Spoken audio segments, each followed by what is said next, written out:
toll from flooding. Most time our politicians just bring in policies for sure.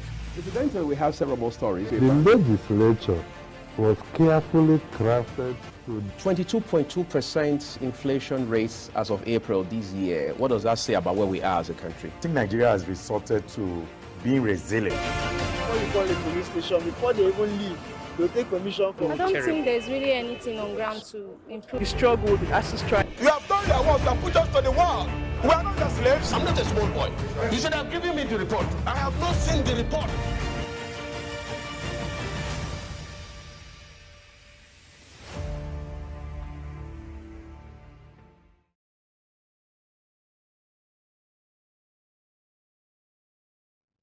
Hello and welcome to Global Morning. We're live in Abuja, Nigeria's capital. I'm Muyi Agumofwegbe. Always such a delight to be here to just kickstart conversations around unfolding issues in our country, especially now that we have quite a number of them.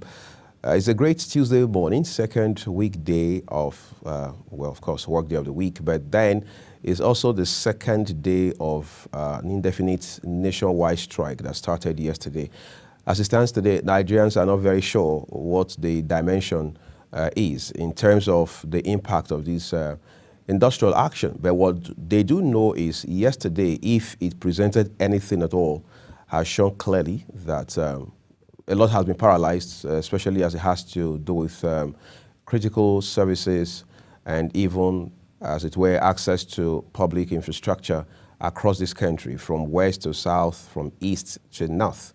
It's a second day into the strike, like I already mentioned, so all eyes are on Labour and the federal government with regards to what kind of conversations they'll be having going forward. We understand there was a late-night meeting yesterday where the leadership of the Nigeria Labour Congress and the TUC also had met with the federal government, represented by no less a person than the Secretary to the Government of the Federation, where assurances were given by the federal government to the organized labor to say, look, the president is not ignorant of the fact that Nigerians are dealing with very nasty variants, as it were, of hardship. However, we need to understand that this government, that is the administration of President Bola Tinubu, picked up leadership from a very, very bad place. And what it has tried to do for the most part the last 1 year is to make frantic efforts to ensure that Nigeria gets out of the woods as quickly as possible. And we understand ultimately what happened was that all the stakeholders agreed to say, we need to meet every day, like practically every single day for the next 1 week, all aimed at ensuring that we resolve this imbroglio, as they call it, in no distant time. But there are no indications, at least no official word yet, as to whether or not Labour is just going to wake up this morning and call off the strike. But Nigerians will be glad if that actually happened, because what we do understand is that Labour, the organized Labour, I should say, committed themselves to the extent that we will call a quick meeting of our executives and present whatever it is that the federal government has offered to say, look, this is where we are right now. What can we do going forward to have some sort of, if we can't find closure, at least let's be able to establish some resolution in such a way that we not only call off the strike, but everybody can get back to business and get the economy in particular moving again. But when you look at the whole idea behind that meeting of yesterday and the outcome of it, one thing is clear, which again gives some ray of hope. That is the fact that the federal government is now showing that it is ready to offer more than 60,000, because recall that it was this 60,000 offer that led to the strike in the first instance, because Labour has said very vehemently and in very clear terms that it would not accept 60,000. But as of today, we understand that the federal government is saying we will offer something better. We will raise our game in terms of what we have offered. But the question is, what might the federal government offer? Because the government's argument up till even midnight of Sunday was that, look, minimum wage had been 30,000 the entire time, even though some states are still struggling with that. But now we have jacked it up to 60,000, which is a 100% increase. All right. Will Labour go forward, say, okay, let's do another 100% and make it 90? Or would they just say, okay, maybe it's better we peg it at something more like a round figure, let's do 100,000. Would that still be okay? Because I spoke with some people yesterday, just in between work, off air, and they're saying that maybe the federal government should consider doing 150,000, whatever that means, so that at least, give or take, people can have cause to go back to work and be able to not only just pay fair to and back work, but put food on the table for the family and things like that. But Labour's argument has also been very clear. They're saying that if you pay 60,000 as minimum wage, even though we understand that not everybody earns the minimum wage, some persons have gone past that pay grade, but then it is the minimum wage that determines what even a director pays, because that's the baseline, as it were, for fixing remuneration, at least in the civil service. In the middle of this talk, this back and forth, what we realize is that the organized private sector has said, we are fine with 60,000. So if Labour accepts 60,000, we don't have a problem with that. So that would have been the end of these conflicts if Labour had accepted 60,000, since the private sector also says it would be willing to pay 60,000. But we hope by today, Labour will come out with a position that is favorable to not just workers, but to Nigeria and indeed the government as well, because there must always be that cordial handshake between the federal government and Labour for things to keep moving in this country. But then people must also eat for things to continue to move. Let's join Fatimi Abba Umar as she brings us taste and texture. For me, breakfast is the hardest meal to stay on track with. Some days I wake up in the morning and I just want to eat whatever the easiest. This easy vegetable egg bake is a simple breakfast casserole that can be made ahead of time to make mornings a little less stressful. Filled with fresh vegetables topped with a sprinkle of cheese, this egg bake is easy, healthy option to add to your menu. Hello and welcome to another fabulous episode of Taste and Texture. Stay with me because I'll be making one of my favorite breakfast staples. This is a protein-packed veggie egg bake. It is light and fluffy and comes together so easily. The ingredients needed for this finger-licking meal are 10 eggs, 3 cups of almond, cheese, coconut water, parsley, pepper, salt, red pepper and onion pepper, spinach, onions. Let's get busy. Preheat oven to 350 degrees. Crack the eggs into a large bowl and whisk together with the unsweetened almond milk, pepper, salt, and parsley. The stars of the show are the veggies. Now the spinach, which I will chop into bits. Chopped red and orange peppers. You can use any vegetable of your choice, but for me it's spinach. Now let's get cooking. Put the pan on medium heat. Add coconut oil. You can use any oil of your choice. It depends. Vegetable oil, soy oil, you can use any of your choice. Get your veggies, and spinach goes in last for it not to be too tender. Put in the red and orange bell pepper and onions into the pan to sizzle up. Don't keep turning them. Just let it cook a bit and sizzle up and salt. I love cooking with colorful veggies, don't you? For that colorful color. While that's on fire, I'll go ahead to season my eggs with pepper, salt, and parsley. Get a baking tray and put some cheese at the bottom. Stir the veggies to mix with the spinach and cook a bit till the spinach wilts. Then add the egg into the mixture and mix well. Pour in the mixture into a baking tray. Sprinkle some cheese on the top and bake for 30 to 35 minutes. Your meal is ready. While you're enjoying your food, we need to watch what we eat and remember to eat healthy. Here's a little tip on what you gain when you eat this. Egg baked loaded with veggies are my favorite way to start the day. They are high protein and fiber and the best way to eat low calorie while keeping your blood sugar happy. Veggies are loaded with fiber and water, two main important ingredients, very important for losing weight and maintaining a healthy diet. That's all for today. Join me same time for another exciting, mouth-watering episode. Bye. We always owe Fatime a truckload of thanks for just getting us motivated to find or become a bit adventurous with breakfast ideas. So I'm sure those of us watching right now also want to probably try this out and see how it pans out for us. Tomorrow, Fatima will bring us another brilliant idea along these lines. So I was just talking about labor a while ago. By the way, we'll be joined by someone in the academia who also has been part of the industrial struggle, as I say, from the standpoint of the Academic Staff Union of Universities, that is ASU. Again, let's put on record that yesterday ASU had also joined the strike following a directive by the national president of the union, Professor Oshodake, to say, look, we have to show solidarity.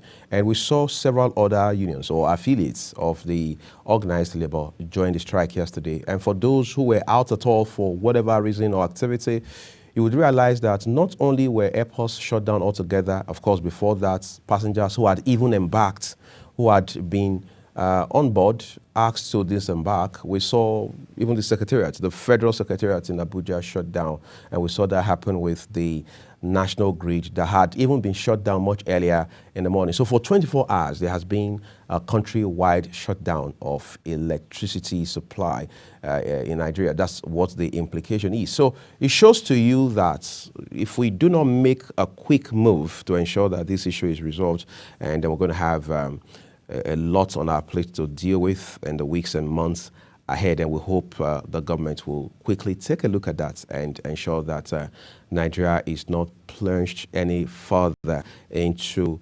economic and even social challenge, because where we are right now, it's, as some will argue, bad enough, so we don't want to get it any worse than it is already today. But there have also been concerns about the private sector in the event that the government and the organized labor came to a resolution, came to an understanding, an agreement as to what will be acceptable to workers. What happens to the private sector? Will the private sector be ready to pay? What happens to the capacity of the private sector to hire, to employ? Because if they can't pay, two things will happen, and both of them extremely bad. The first is that people will be laid off. That's what the private sector, in this case in particular, people will get laid off. Added to that, the fact that the capacity to hire will become a problem. So what do we do going forward? It means that all hands must be on deck. The federal government, the organized labor, the Nigeria Governors Forum, and of course the organized private sector must agree on this so that we don't leave the negotiation table believing that we have a sort of cross-border understanding, only to go back to the streets, as they call it, and then you realize that one party, a particular stakeholder, does not agree with certain terms, does not accept the offer that has been made. So we've got to find a way to deal with that. Our second conversation today focuses on the supposed bill we are told is seeking to return Nigeria to some sort of regional system of government, which had been the case back in the 60s, and some people who were old enough at that time to follow social, political, economic development in this country say did work. In fact, there's even the call that we should revert to the 1963 Constitution, because the argument by some is that it did work for this country. As a matter of fact, it was way better than the 1999 Constitution as amended, which is currently in force in the country.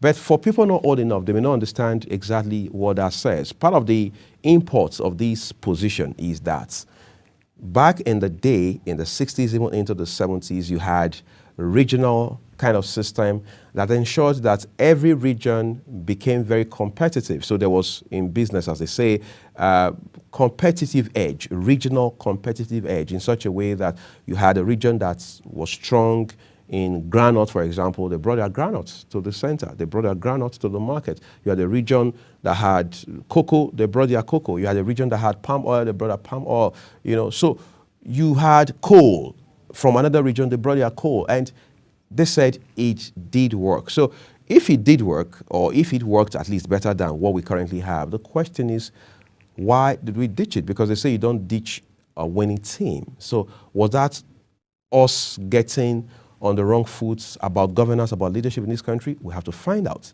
All right, we must have that debate. The challenge, however, is that the legislators, the National Assembly is now saying that that bill never came to them, that they never had that bill. Some people say, well, the bill did leak, that maybe some politicians, some vested interest had probably tried to see how they could just tuck it in, how they could just bring it to the public and do some sort of test to see what a public reaction would be, but they realized that Nigerians were probably not going to buy it and so on and so forth. But then we also need to understand that beyond the 1963 Constitution, beyond the conversation around let's return this country to a regional system of government, never before has Nigerians or have Nigerians asked for a new constitution. We have seen several amendments since 1999. Of course, that's why this one is called the 1999 Constitution, with all the amendments coming with it.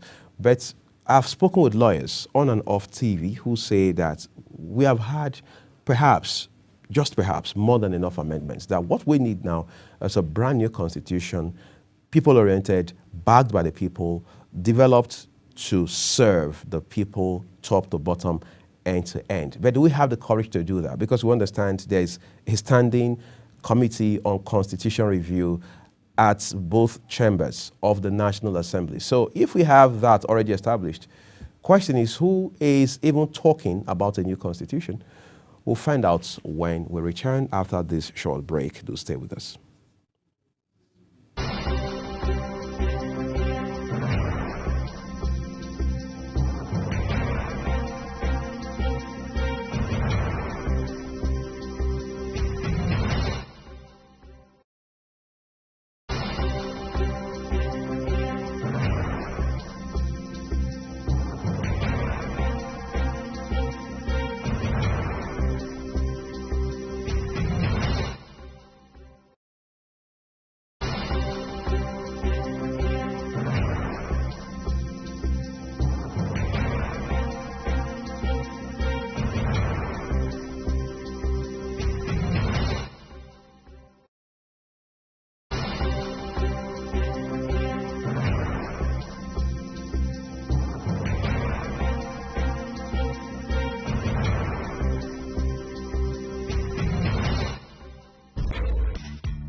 We appreciate you staying with us. We're close to the Global AM News, but my colleague and our senior anchor here at Global Television in Abuja, Anthony Momodu, is joining me. Just quickly take a look at more like a wrap-up. Anthony, by the way, thanks for jumping in on this at short notice. Yesterday, you and I talked on Media Discourse about the outcome of the strike. Late into the night, there was a meeting between the federal government and the organized labor. And we're hearing that two things basically stand out now. One, the federal government says there's a chance we could offer something beyond 60,000. And labor says, well, there's no problem. We're going to go back to present your offer to our people. So we're going to call a quick meeting. But then there's also the agreement between all the parties in the committee to say we will meet every day for the next 1 week, all aimed at resolving this jam that we find ourselves in. Do you see that as a step in the right direction? Yeah, it is. Considering the fact that just 1 day into the strike action, it's been terrible for Nigerians across board because even the water systems are also shut down. So it's like we're suffering all essential services cut off. The federal government would only do well to ensure that this strike action is stopped as soon as possible. But I like the fact that the Labour has agreed that for 1 week they would meet every day, so that if for any reason the government seem to want to renege on its the plan or the agreement, they can just resume the strike action.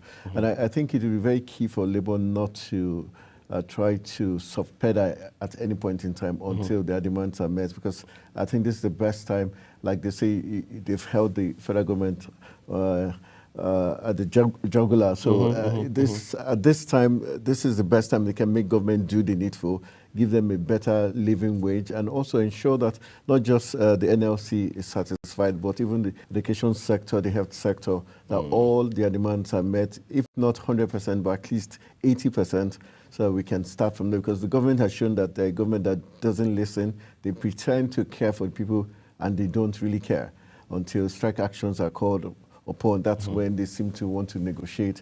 Because if you could do more than 60,000, so why play to the gallery and stick to 60,000 orders until things went south before the government is deciding to agree?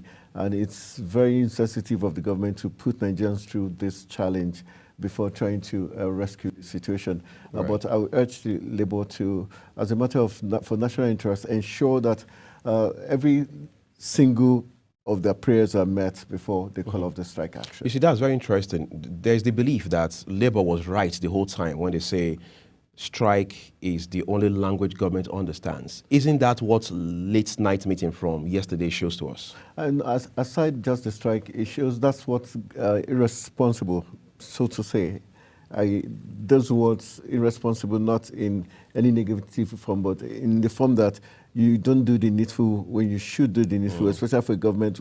That's timely action. Where the monies they're going to even expend, it's not their money. It's not like it's a personal money. You say, okay, I'm taking from my personal. I worked hard for it. It's the taxpayers' money. It's Nigerians' money, so it should be spent for Nigerians. You're not spending it for Ghanaians or Nigerians. You're spending for Nigerians. So it shouldn't be difficult for government to want to expend that, but rather if it doesn't suit their immediate needs, they would not want to do that. So I think that's very selfish of the government, especially for a president who told us his life ambition is to lead the country. We thought he would do the best, so that we remember him for all time, to say during Tinubu's reign, we had the best of the best. But it's turned out to be the opposite. Interesting. This is, again, a long, drawn-out conversation, because apparently we've not seen the end of it just yet. But we do hope this ends well for Nigerians and the final analysis. Anthony Momodu, thank you for coming on the program. We're taking a quick break, everyone. When we return, it will be time for the Global AM News. Do stay with us.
Hello and welcome to all our viewers in Nigeria and around the world to AM News on Global Television. We are live in the nation's capital, Abuja.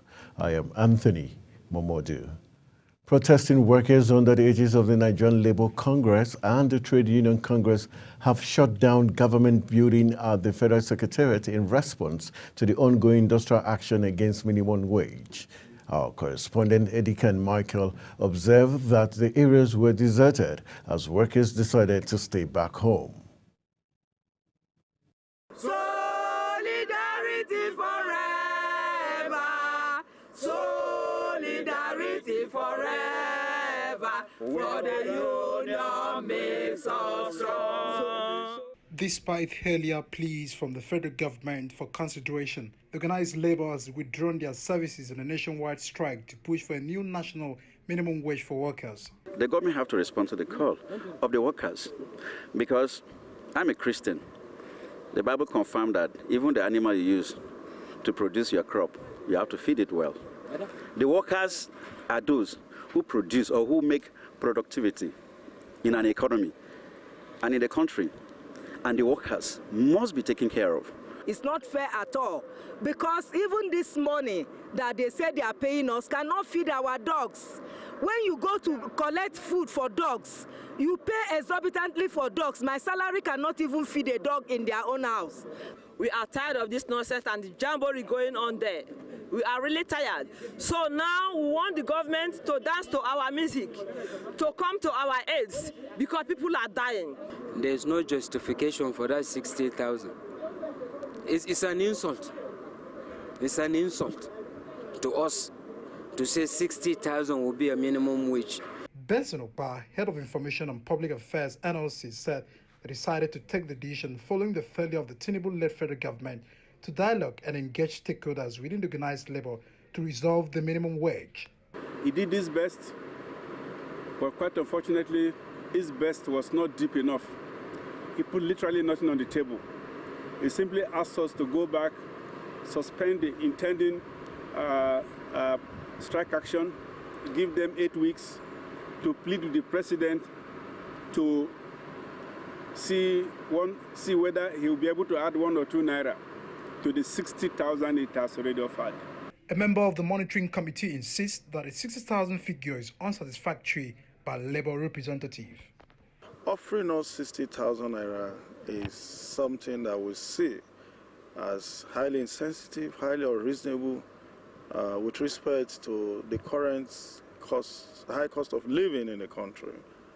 With today's strike by NLC and TUC, the labor centers their pressure to the government into offering a higher minimum wage. Both congresses are insisting on the 494,000, which they consider adequate to reflect the current rising cost of living. From the Federal Secretariat, Abuja, Edikan Michael reporting for Global TV News. Following the nationwide industrial action called by the Nigerian Labour Congress and the Trade Union Congress, the federal government has appealed to the leadership of the organized labor to sustain negotiations with the joint committee set up to resolve all the issues at stake. Speaking during a press briefing in Abuja, Minister of Information and National Orientation, Mohammed Idris, appealed to labor leaders to embrace dialogue and trust government to give Nigerian workers a decent living wage within the shortest possible time. Idris stated that the Tinubu-led administration has a responsibility to end the strike, to strike a measured and realistic balance in these efforts to arrive at a new minimum wage for Nigerians. In a bid to stop the ongoing strike by organized labor, the federal government, through the National Salaries, Wages and Income Commission, has extended an invitation to the leaders of the Nigerian Labour Congress and Trade Union Congress. However, it is not yet clear if the labor leaders will attend the meeting. Some unions have shut their workplaces to comply with the directive of the two labor unions to embark on an indefinite nationwide strike. Members of the Parliamentary Staff Association of Nigeria have stopped the supply of water to the National Assembly in compliance with the ongoing indefinite strike initiated by the organized labor. The association, which is under the Nigerian Labour Congress, temporarily suspended electricity and water supply to the two structures accommodating the Senate and the House of Representatives, along with other amenities within the National Assembly compound. The Transmission Company of Nigeria, TCN, has announced the complete shutdown of Nigeria's power grid by labor unions as the strike by the Nigerian Labour Congress and Trade Union Congress begins. The organized labor started a nationwide industrial action in protest against the 60,000 naira minimum wage proposed by the federal government. TCN spokesperson Ndidimba stated that the action was deliberately done by the workers. Meanwhile, Attorney General of the Federation and Minister of Justice, Lateef Fagbemi, has faulted the organized labor over the nationwide strike. Fagbemi, in a letter to the Nigerian Labour Congress and Trade Union Congress leaders, insisted that the strike over the new minimum is in violation of a subsisting National Industrial Court order, restraining the unions from grounding the nation through the strike action. In compliance with the directive of the organized labor to embark on an indefinite strike, the aviation unions have directed their members to withdraw services at all the country's airports. This was contained in a statement jointly signed by the unions after an emergency meeting in Abuja. The directive comes as all affiliates of both the Nigeria Labour Congress, NLC, and the Trade Union Congress of Nigeria, TUC, commenced mobilization to ensure total compliance with the union's directive. In the country's southwest, leaders and members of the Lagos State chapter of the Nigerian Labour Congress, NLC, have shut the gate of the Lagos State Secretariat, Alausa Ikeja, cordoning off the entire premises from the workers gaining access. The action is in compliance with the directive of the national body of the NLC over failure to implement the minimum wage. The strike action has gained momentum as the Academic Staff Union of Universities, ASU, has joined the ongoing strike by the organized labor, comprising Nigeria Labour Congress and Trade Union Congress. This is coming after the federal government failed to meet the union's minimum wage demand. In a statement addressed to the branch chairpersons and zonal coordinators of ASU, the association's president, Emmanuel Osodeke, directed lecturers in universities across the country to join the strike as an affiliate of the Congress. As the organized labor declares an indefinite nationwide strike following federal government's alleged refusal to increase its new minimum wage offer above 60,000 naira, healthcare workers under the aegis of the National Association of Nigerian Nurses and Midwives and the Joint Health Sector Unions have rendered skeletal services in Abuja hospitals.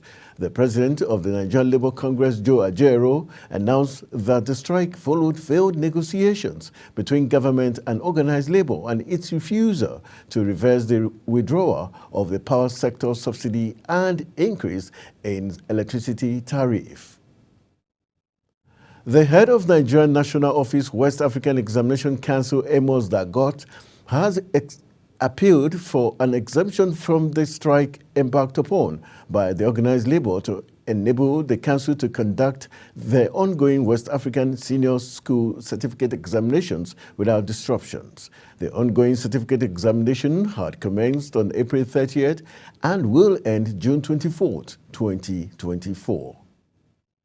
As we turn to other stories, the Joint Admissions and Matriculation Board, JAMB, has announced the release of 3,921 outstanding 2024 Unified Tertiary Matriculation Examination results.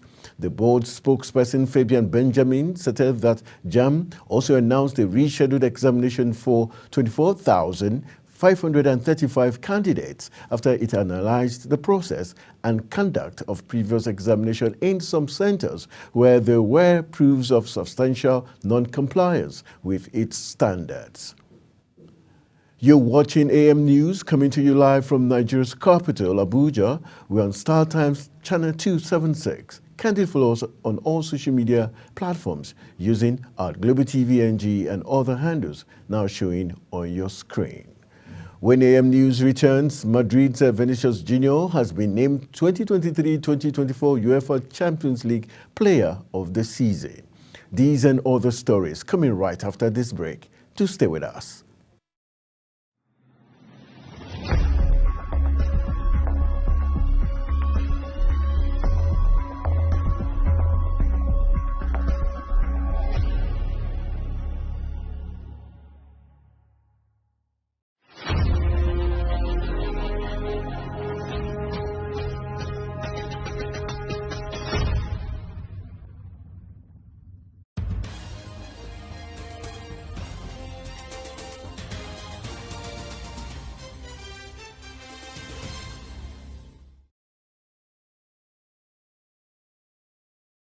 Welcome back from the break. This is Global Television bringing you live broadcast of AM News. Thank you for staying with us. On the foreign scene, Claudia Sheinbaum has been elected as Mexico's first woman president in a historic landslide win. Mexico's official electoral authorities said preliminary results showed the 61-year-old former mayor of Mexico City winning between 58 and 60% of the votes. That gives her a lead about 30% points over her main rival, businesswoman Xochitl Galvez. The federal government has revealed that there are ongoing plans to establish 6 mineral centers in the 6 geopolitical zones to boost the mining sector. Minister of Solid Minerals Development, Dele Alake, said the plan was part of President Bola Tinubu's administration's commitment to diversify the country's economy by developing key sectors such as the solid minerals industry. The minister said the centers are also part of the government's commitment to promoting value addition to its minerals aimed at facilitating multiplier effects on the economy. The Building Collapse Prevention Guild, Ikoyi Obalende chapter, has called on President Bola Tinubu to intervene in the deteriorating state of some national monuments and federal government property within the Ikoyi area of Lagos State. It noted that the Ikoyi area of the state has recently witnessed a trend of building collapses, adding that it was a reality in its history marked by strict adherence to construction regulations. The Guild has therefore called for revitalization efforts to safeguard the historic landmarks and mitigate the negative impact on Ikoyi residents and stakeholders. On the entertainment scene, it was a heartwarming moment as Prince Godson tied the knot with his heartthrob, Esther, over the weekend at the Federal Capital Territory, Abuja. Global Television was there and now brings you some highlights of the event.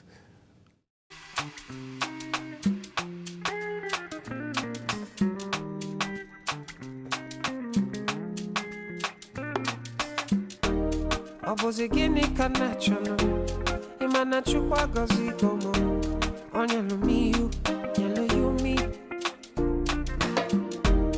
am I looking for?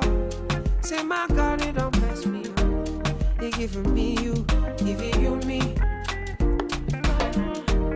Opposite key fella just your son. Opposite key fella just your me. My baby, you know say you got love for me. We are live here for Godson and Esther on their wedding day. It is splendorous, it is beautiful, it is a day of happiness for both of them coming together to be one. And of course, we're live here to get to you the proceedings, the vibes, and the melody vibes right here in the Federal Capital Territory. Godson, Esther, joining together to become one. I'm so overwhelmed. I'm so happy. I want to give God all the glory for making these days possible. And all thanks to my husband for standing by me through thick and thin. I'm grateful for God for blessing me with a good husband. I feel so excited. I feel loved. And this is an evidence of what we've been doing over the years. And it's empirical that good and the hard work pays, and being a man of the people, you know, generous to mankind, is a virtue. I wish them the very best. Blessings. Blessings can be from children, good marriage, and peace in their home. That's what I wish them. My baby, you know, say you got love for me.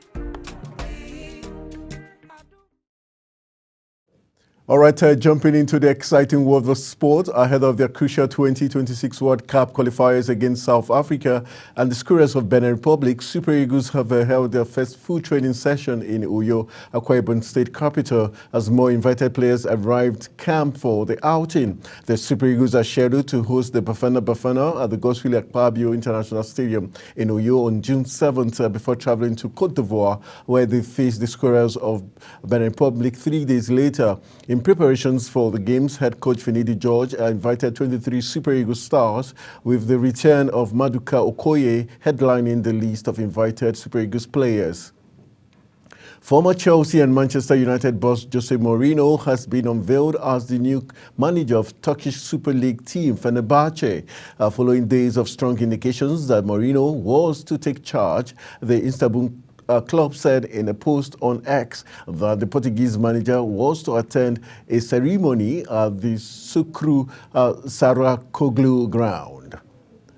Arsenal have announced that 22 players will leave the club at the end of their contracts this summer. The Premier League club confirmed this in a statement on its website. Some of the notable names on the list include Women's Super League WSL all-time top goal scorer Viviana Miedema, who is speculated to join Manchester City as a free agent. Mohamed Nini, who has been with the club since 2016 and made 161 appearances as a gunner, and wing-back Cedric Soares. In addition, the club also announced that 3 players with the likes of Mario Duberry, Carl Hen and Roel Waters contracts with the club have run down and are still in negotiation with the Gunners.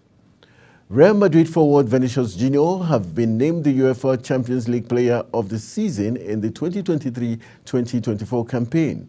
The award was announced by the UEFA Technical Observer Panel. This was following the team's performance in the just concluded season. Madrid edged over Borussia Dortmund 2-0 in Wembley Stadium, London, courtesy of a goal from Brazilian international and defender Dani Cavaya, and Junior also turned in a series of sensational displays for Madrid across their victorious campaign, chipping in with 6 goals in all, including the clincher in the final against Dortmund. As we wrap up AM News, here are some headlines. Academic Staff Union of Universities have joined NLC and TUC nationwide strike as industrial action heats up. Attorney General of the Federation has condemned the nationwide strike called by the organized labor as strike takes toll on essential services across the country. On the foreign scene, Mexico has elected Claudia as first woman president. And in sport, we told you Nigeria's Super Eagles have begun training in Uyo towards their World Cup qualifiers bid. That's it on AM News, and it came to you live from Nigeria's capital, Abuja. We're on Star Times, channel 276. Kindly follow us across all social media platforms at Global TV NG and other handles now showing on your screen. I am Anthony Momodu saying thank you for watching, and see you again.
It's time to bring you papers. Everyone, it's a Tuesday, 4th day in the month of June 2024, and we have to put you in front of the news, as we say.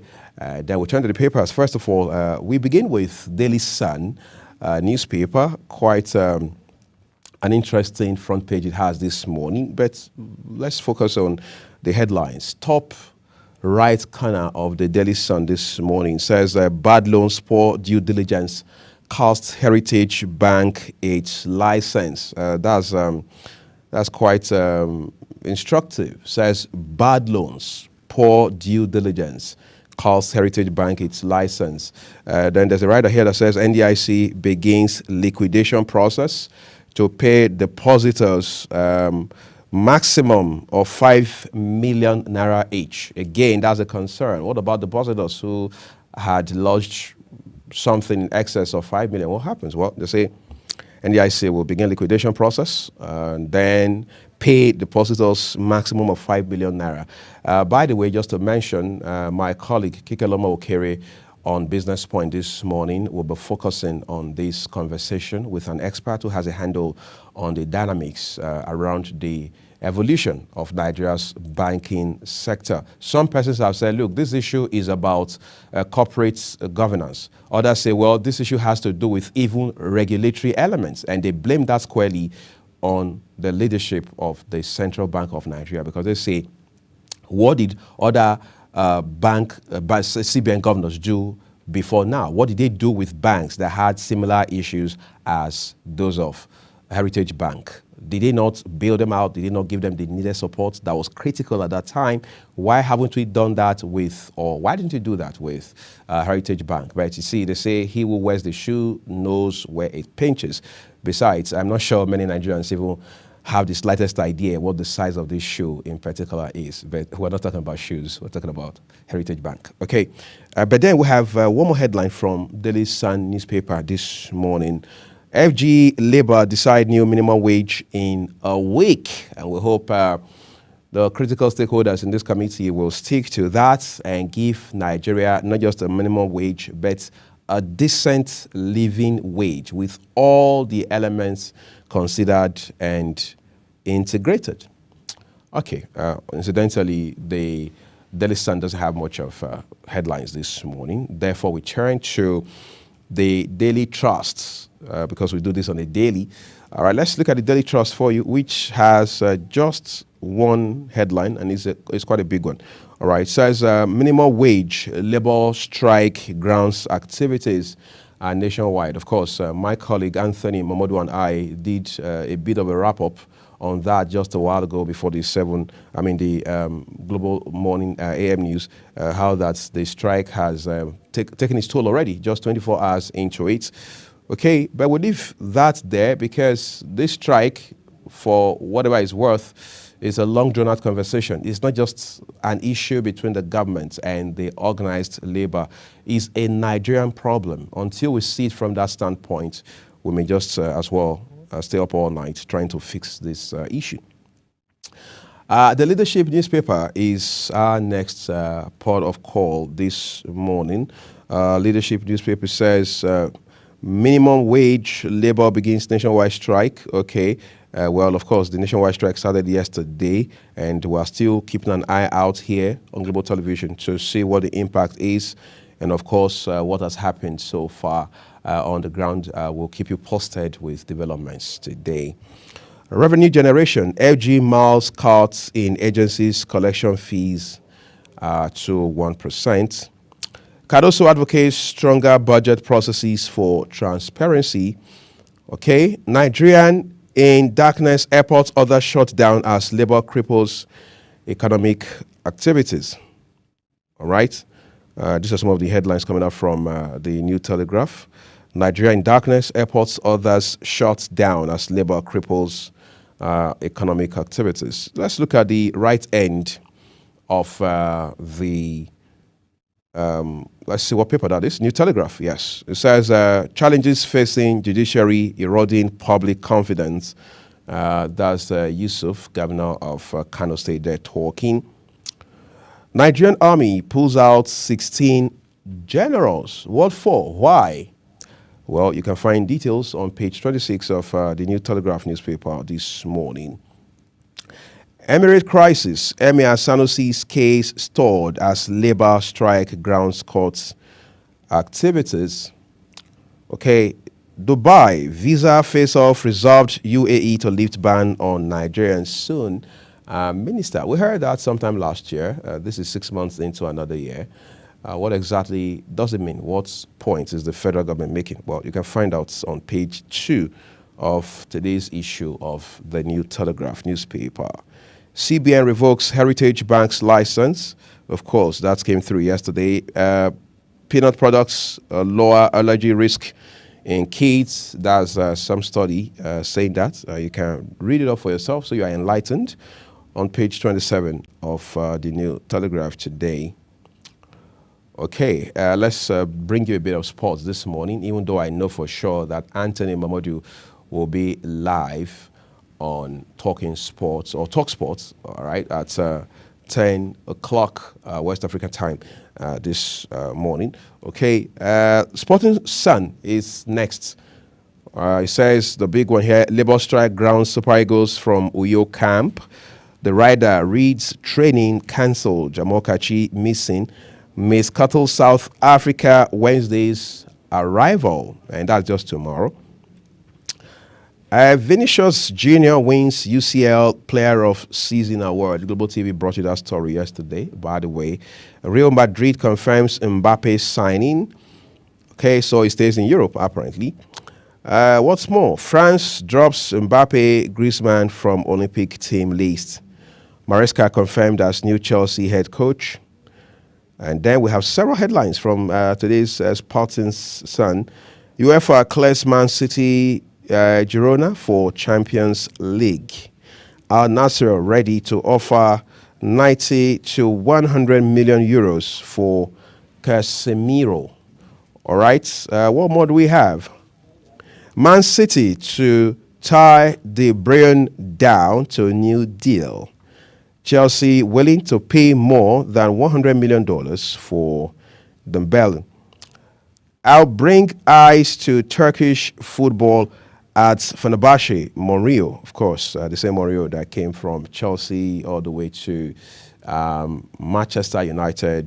Did a club or two in between those, and now he has moved to the Turkish side, the Turkish Super League for Fenerbahce. So we'll keep our fingers crossed and see how it turns out. All right, because it's a curve for him in his career.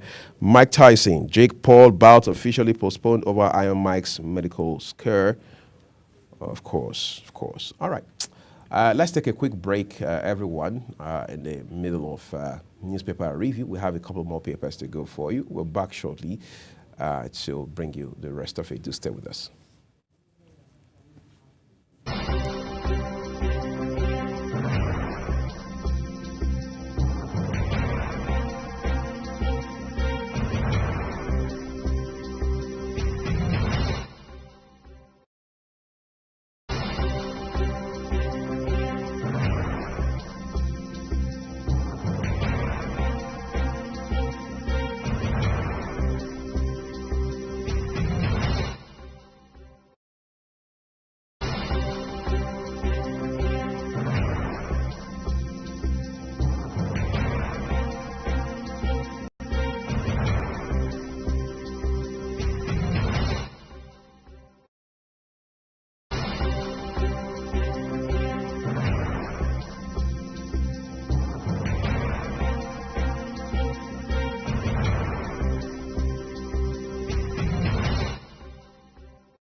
So let's return to the rest of the papers, but then we also need to put on record that Queen Agaba has finally graced our platform, to use our own words, this morning. Queen, it's good to see you. Good morning. It's a pleasure to be here. I mean, you and I know some of the challenges that comes with I almost thought you joined the enforcement of the strike. I don't know, I didn't, but you know, I see how it's affecting a lot of people. I see how there's especially the power generating company, Gencos, and there's been no light for almost 48 hours now because of the shutdown. The shutdown, yes. And Labour is not playing about this. Yes, the Labour is not playing about it. People are crying, businesses are crying. As a matter of fact, someone I know had stocked up her fridge just recently, only to find out that, you know, you would have to be bringing out these soups and warming them every day. It's a big loss. And I'm sure it's definitely going to affect a lot of businesses. My wife has an alternative to having to heat up food every day. She just becomes generous, and you know what that means. Yeah, you have to. But it's sad. But I pray that they come to a mutual and a balance and an agreement so that we can all move forward. Imagine having to be constrained at the airport. You can't travel. Some people have business meetings, like I earlier mentioned. And just after the show yesterday, I happened to have seen a lot more videos of people complaining about how they were stranded at the airport. Well, we will have to keep an eye out today and see what the developments will be like. All right, so we're going to the Guardian newspaper, and Queen has that for us. On the front page of the Guardian newspaper, we have businesses grown as Labour grounds economic activities. And then we see a picture of, you know, protesters at the NLC, places and the establishment shut down in the front of the Guardian, front page of the Guardian newspaper. Then we have strike. PASN shuts down National Assembly, cuts electricity supply. Towards local governments that work. That's on page 12. Judicial discretion when bench disposition goes against the law. Mandate INEC to learn from South Africa's poll, Huriwa tells National Assembly. NLC tackles federal government, National Assembly for prioritizing national anthem bill over workers' welfare. You know, this is one of the things that we're talking about. Of what use, of what benefits, how beneficial is the national anthem going to be when there are a lot of issues, compounding issues. For example, workers' welfare, we're still talking the minimum wage, we're still talking electricity tariff, we're still talking insecurity and all of that. And then we're in the middle of all of these issues. We're talking changing the national anthem and, you know, having... You think our priorities are not properly aligned? Our priorities, obviously, doesn't look aligned. And then we also have, I think that's the last story. From there. From there. Depositors, this is about HB, Heritage Bank's license that was revoked yesterday. They say depositors worry as NDIC begins Heritage Bank's liquidation. That's all we have on the front page of but we also need to turn to, thank you, Queen. Let's turn to the Punch for you this morning. On the front page of the Punch, top stories just above the nameplate, one with the picture of President Bola Tinubu. It says, I'm working to improve quality of life. Tinubu. Heritage Bank, NDIC begins refund. Highest depositors get 5 million naira. Like I asked a while ago when I checked out a few other papers, what happens to depositors with way more than that? Well, I'm sure that's an issue that both the regulators and the shareholders themselves will have to resolve. IOC is not selling crude to our refinery, says Dangote, but there was the reports that made the rounds that international oil companies were selling crude to Dangote refinery, but now the initiator himself, the chairman of the group, says IOC is not selling crude to their refinery. The Star story reads, minimum wage, FG offers over 60,000 naira. Labour may end strike. May, it says. All right. But again, we do not have any idea how much the federal government is willing to offer. And, you know, this morning I was just thinking off the top of my head. I mean, this was just all by myself. And I said, who knows? Maybe, I mean, hold on a second.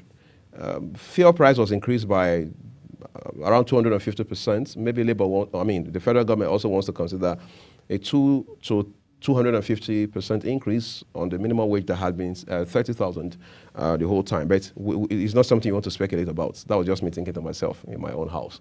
So we wait and see what the official position of the government will be with regards to an offer that is expected. But we do know for sure that Labour had promised that they would call a quick meeting of all of their affiliates to discuss whatever the government is putting in front of them. And whatever the outcome is, they will also escalate to the government to say this is our position. But we just hope all the critical stakeholders, particularly in this committee, will be on the same page going forward. Hopefully. All right. While we're waiting for that to happen, there is a rider to that big story. It says negotiation panel to meet daily. NLC, TUC, ground schools, banks, power grid. And I hope those owing us now will not say they are unable to pay because of service shutdown. But let's come to the foot of the front page of the Punch. Foreign reserves fall by $1.8 billion in 10 weeks. That's in less than 3 months. And that's a whole lot of money, we must admit. WhatsApp from Benin. Border agency rescues Ogun communities after Punch report. Nigeria UAE face-off settled. Visa issuance begins soon. FG. Like I said earlier, we heard this last year, but we're waiting to see the manifestation of these efforts. But let's take you to the Tribune newspaper now, where Queen will bring us the big headlines. Yes, on the front page of the Tribune newspaper, the big story highlighted there says minimum wage. Minimum wage.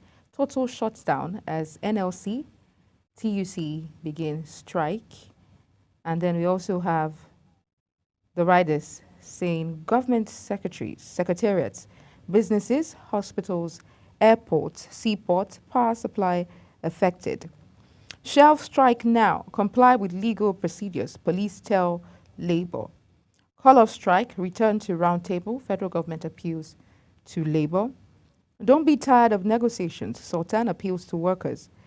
SGF in emergency meeting with Labour leaders. CBN revokes Heritage Bank's operations license. Presidential Tax Reform Committee molds Nigeria Revenue Service to replace FIRS. Police will abide by FG's decision on state policing, according to the IGP.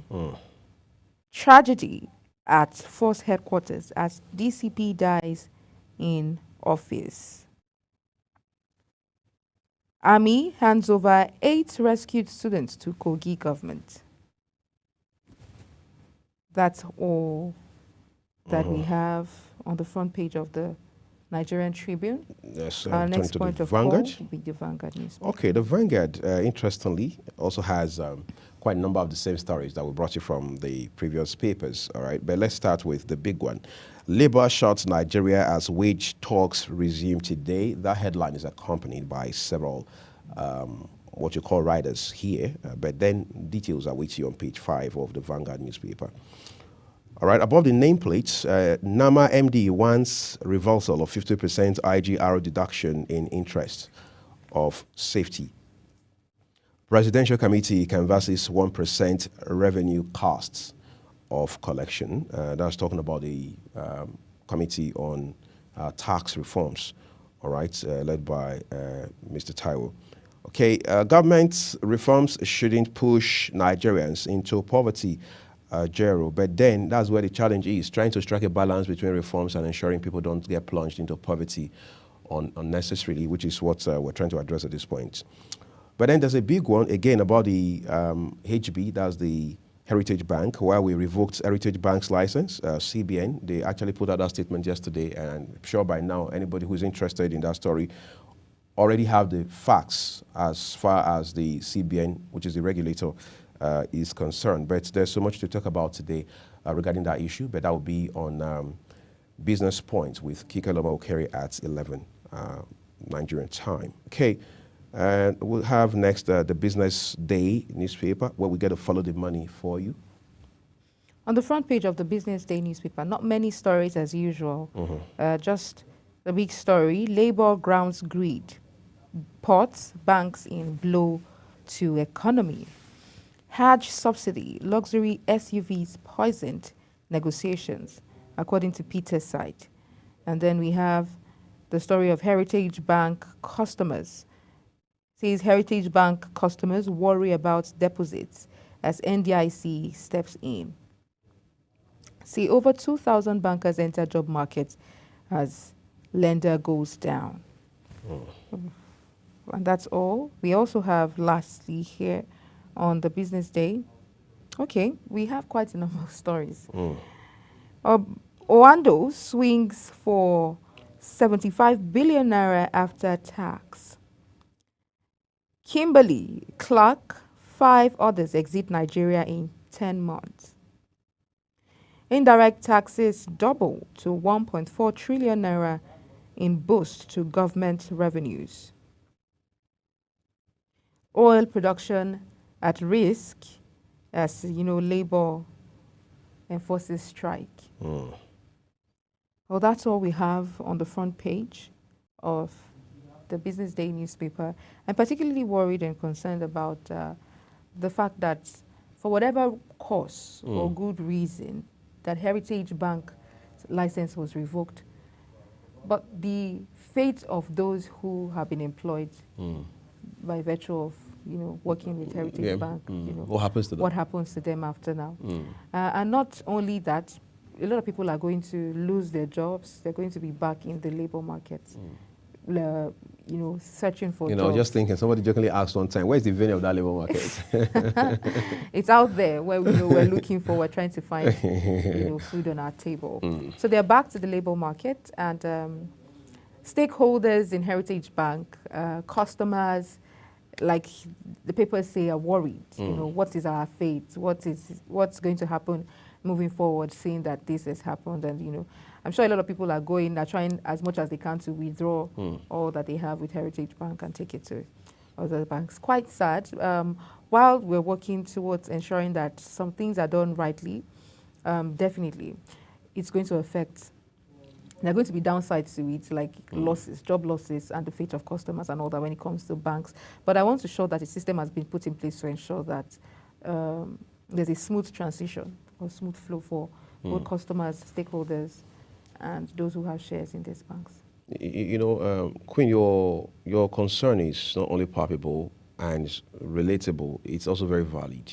The reason being that in the banking industry, even when there's something like what they call M&A, merger and acquisition, bank workers are apprehensive. And I'll give you a real-life instance that everyone can relate with. I remember when one of Nigeria's brightest bankers died a couple of months ago, Herbert Wigwe, blessed memory.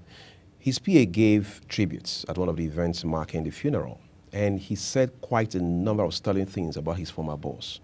Now, the one that I found very riveting was when he talked about how he became so close to work with him at that level. He wasn't working with him. He was working for Diamond Bank. Of course, Access Bank will later buy Diamond Bank over, or acquire Diamond Bank, as they say. So he said he was working with the then MD of Diamond Bank, young, forward-thinking Nigerian too, who had got his teeth in the banking sector. And the next thing you know is news was all over the place that Access Bank was going to acquire Diamond Bank. So he said some members of Diamond Bank at the time, his colleagues, went into prayer mode. We're praying for the merger not to work. I mean, the records are there, it's on YouTube, it's everywhere. It's natural, it's human factor. That's how concerned, that's how disturbed, that's how anxious and, overwhelming the whole thing was for them. Now, what happened later was that they got assurances that, look, there's going to be a smooth transition. Yes, Access Bank would definitely acquire Diamond Bank. Of course, that deal had been sealed. There was a formal ceremony for it. But we realized that there was just this smooth transition, and the people in Diamond Bank automatically became members of staff of Access Bank, and the branch remains till today. However, there are several issues around this one. Corporate governance issue, even the CBN has specifically highlighted absence of due diligence, or what they call poor due diligence. They've talked about that. They've talked about things around how that the bank had been a long time coming in terms of being weak and so on and so forth. However, there are also experts in the industry who argue that the CBN should have intervened long before today. In fact, one of the issues they raise is that Heritage Bank is not the first to be dealing with this kind of situation. You have had several banks in the last 20 plus years in this country who have had the same situation. I mean, at least starting from the Charles Chukwuma Soludo days as CBN governor up to when you had former CBN governor, Emir of Kano, and so on and so forth. I'm not sure how much CBN wants to admit its own failure in this regard, because as it's always the case in Nigeria, the current governor, Dr. Olayemi Kadoso, would argue and say, well, I wasn't the one there at the time, it was Queen Agaba that was there, so Queen should go and deal with that. It's all behind me, and things like that. But what Nigerians know, what the banking sector know, what stakeholders know is that there's one CBN, there's one CBN. There's nothing like this, it was this CBN governor. Yes, we can always make references, but ultimately, it is one CBN that we have, regardless of who was at leadership at the time.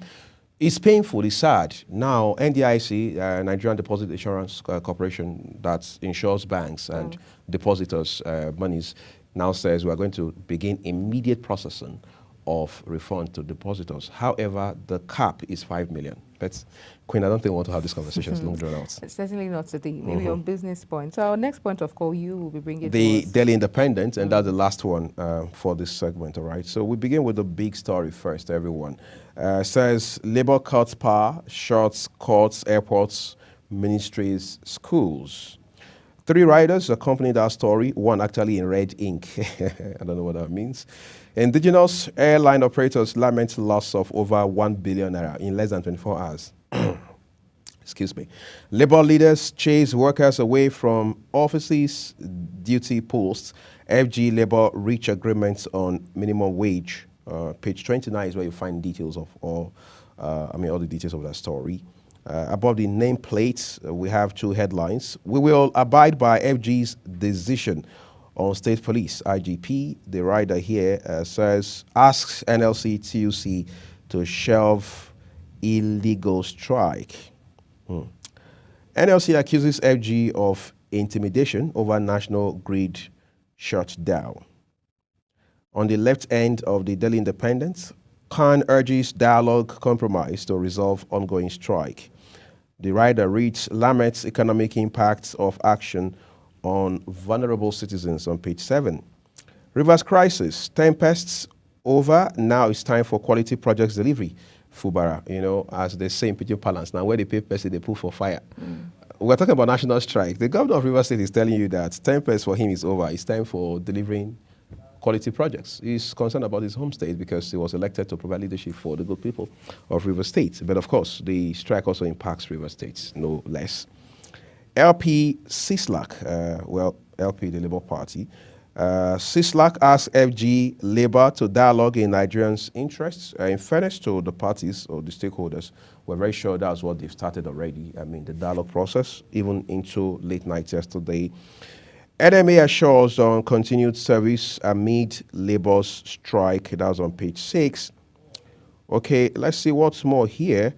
Stakeholders worry over timing of Heritage Bank's license revocation. Question is, was there a better time? I don't know. Maybe there's something that these stakeholders know that we don't. Well, the deed has been done now. Can we not just do crisis management and move forward? 2 riders say NDIC commences bank liquidation to pay depositors. Reps are sure on safeguarding depositors' funds. Well, I'm not sure how much Nigerians can trust the assurances from the reps now, because we have seen different National Assembly say that, all right, whether it's the 7th or the 8th or the 9th, or even the 10th, right? But the question is, when the deed has been done, I mean, so much of what has passed under the bridge, what more can they really do? Because the depositors are somewhere lamenting now, and I mean, several options running in their heads, and then members of reps are telling them that we give you assurance. You can't give assurances about these. These are pure, these are not politics. These are issues of Naira and Kobo, and we know where it hurts, really, right? It turns out that's the much we can bring to you the newspaper segment this morning, everyone. Shortly, we will put our first discussion on the road for you. Do stay with us.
Okay, it's good to have you back on the program. Let's get talking with our first guest this morning. We're joined out of Gombe State by Dr. Babayo Sule. He's a senior lecturer at the Federal University Keshere in Gombe State, and he's joining us via Zoom this morning to continue the conversation about this nationwide industrial action that has been called by the organized labor, which obviously has entered its second day. Dr. Sule, it's a pleasure always to have you on Global Morning. Good morning. It is also my pleasure always to be with you. Good morning, Dr. Sule.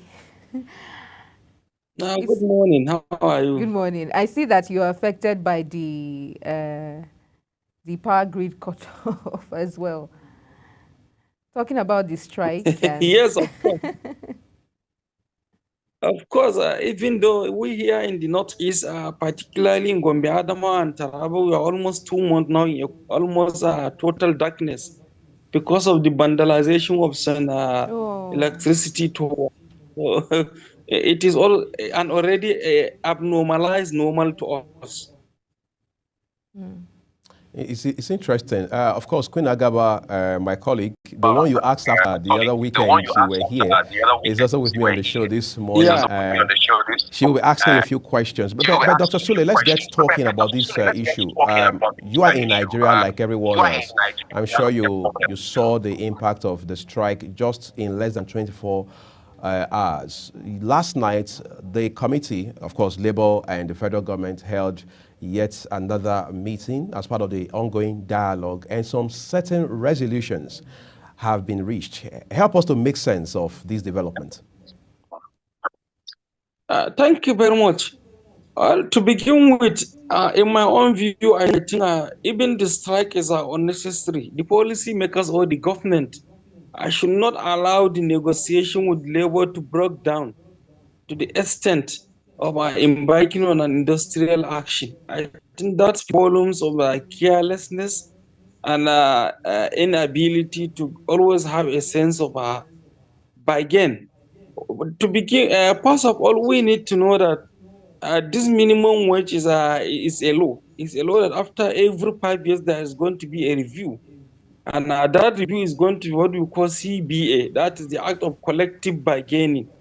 It's something that collective bargaining agreement, something that the others that are involved will sit down, will negotiate, reach an agreement signed, sent to the National Assembly to ascend it into a law.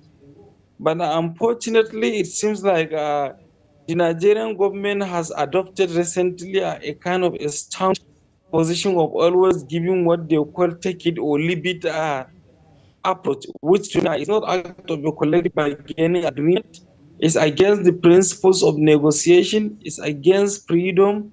It's against the free will of a freely bargaining process, which should not be so. So if you look at it, to me, I would say that both the government and the labor are not serious in this negotiation. What the labor is asking is not only unrealizable, but it's impracticable and out of touch with reality. But maybe they have their own reason for shooting the amount of what they are asking to that level because they know what the government may come with. And what the government is offering is ridiculous. It's just simply showing that it's either the government is not ready to negotiate or rather the government is taking the labor for granted. For example, how can you, within less than a year, almost skyrocketed the price of oil from 198 to almost 800 naira, almost times 4. Electricity from 65 naira per kilo has to 220 plus, almost times 4. You plotted naira almost from 460 to 1,400 or 500, almost times 4. And the cost or other price of basic foodstuff like rice, spaghetti, and other things almost inflated times 2 or times 3 or almost times 4, just within a year. And when it comes to negotiation, instead of you to consider all these points, and then you are busy thinking that I have increased or doubled my offer of minimum wage just by 100%. When you increase other things by 400%, by 500%, And when you know that we are not being realistic, because imagine 60,000 naira now for just someone who is single without a family. Let's assume, what will that do for him? Is it transportation? Is it his own health care? Is it feeding or what? So therefore, the government need to be serious. If I were at Labour, I would start my demand with just 250,000 naira. But I will be serious with this 250,000 naira to the extent that the government will understand that I mean business. And if I were the government, I will start with somewhere around 100,000 naira so that the labor will know that I am being practical. This way, by now, I believe they might have reached a conclusion without necessarily leading to the current impasse. But we know sometimes, as the ASU usually used to say, the government only understand one language, that is the language of industrial action, downsizing, downtooling. Anything that they will do with the Nigerian government, they will agree, they will sign a signature, they will do whatever, they will say, I accept, I agree, I will do. But at the end of the day, they will not fulfill. However, when you call for a strike action, that's where you will see them actively running in order to do the necessary. And let me say these things. First of all is number one, the labor is talking of legality. The new minimum wage shall now be in operation effective May 2024. We are already now in June, which means whatever can be done, we have already surpassed the supposed window period of when the negotiation should be completed and implemented. Let me assure you that even after the agreement, before the government will now start paying the new minimum wage, it might be either around October or December or even January next year or even beyond. And then the areas might not necessarily be paid even with the new payment until after many more months. So we need to know this. So they are touching of legal process which has already been violated. Second, most of the argument presented from the part of the government, they are illogical, they are non-factual, they are not convincing enough. For example, the government is saying that we only have 1.5 million workers out of over 200 million Nigerians. That is the federal government workers. Now, is that a reason why you will not pay your workers enough wage to sustain them so that you will eschew corruption, so that at least you will be able to give them a comfortable environment that they will support you as policy makers? Just because they are few, does that mean that they should not survive? Okay, let's assume they are 1.5 million. What about their dependent? Someone may have one wife, let's say 2 children or 3 children, and maybe a parent or brother or a sister surviving under him. Let's assume the average each 1.5 million workers will have is 5. Let us even overlook someone with 2 wives or with 7 children and above and other dependent. Now, if you multiply 1.5 million times 5, you will get many more. And then it's only a civil servant that or rather salary workers that whenever you pay them, they directly go to the market and the trickle down effect in the economies is beyond your imagination, because all sectors of the economy will feel the impact whenever you pay them. So the government should be looking at the trickle down impact, the effect, and not just the number, and they should look at the dependent. Second, if you say so, how many members of National Assembly do we have? How many ministers, how many governors? They are not up to 1,000 in total. But how many billions or trillions of naira are they ending up either acquiring through legal or illegal way, as it is alleged, through corruption and other scandals? Few of them, not less than 1,000, they don't see it this way. They are only looking at 1.5 million workers and what they will earn. Why can't they put themselves in the shoes of the workers and then reason with the suffering and the anguish that the workers are currently undergoing? Third, they are saying that the civil servant is overbloated, that if they are going to pay a reasonable wage, there is going to be retrenchment and whatever. Now, the question is, do we even have enough civil servants? For example, if in the federal secretariat or in some ministries there are redundant civil servants, don't we need more medical doctors? Don't we need more medical and health workers? Don't we need more security personnel? Don't we need more older workers? We need more. At least we will have less than 500,000 policemen in the country. And we need not less than 3 million going by our population. And so you see, it means if the federal government workers are overbloated in one area, there is an area where it is chronically lacking. So it means they should not be considering this number. They should even start thinking of how to engage more workers. And apart from that also, another logic that they are not looking is they will quickly rush and cite an example of, for instance, US or others. They will say that they don't subsidize this, they don't subsidize that, but they give a minimum wage to all those that are unemployed, talk less of those that are employed. And the minimum wage is reasonable enough to sustain one. So at the end of the day, all because of breakdown in this negotiation and failure to reason with all these factors that I mentioned, at the end of the day, the labor had to call an industrial action, which I support. I support because imagine immediately in less than 24 hours, the National Assembly waded into the matter. The Secretary to the federal government called them and signed a mutual agreement. Do you think if they didn't call this industrial action, the government will be that serious enough to give them this listening ears? They won't.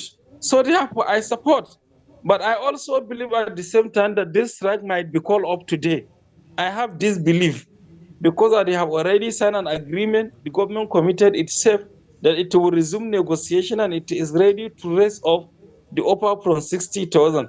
But while raising, we are not expecting to see unseriousness and just a joke. Again, by increasing just 3,000 naira, 5,000 naira, let them come with something tangible at least. Let's say 90,000 or 100,000 naira, so that the labor will say again, Albarka, let us reach 100,000 naira at least, and then we know it's reasonable for now. Then we can find a way of signing and then paying, and then find a way of convincing and lobbying governors and private sector employers also to pay. But Dr. Sule, I need to yes, ask you this real quick. Just last night, there had been a meeting amongst the stakeholders in this committee that is set up to resolve these labor disputes. However, one of the highlights from that meeting is that the federal government is ready to shift grounds. What that means in practical terms is that the federal government is disposed to offering something more than the 60,000 naira that is currently on the table. Of course, we do not have a handle on what that might turn out to be.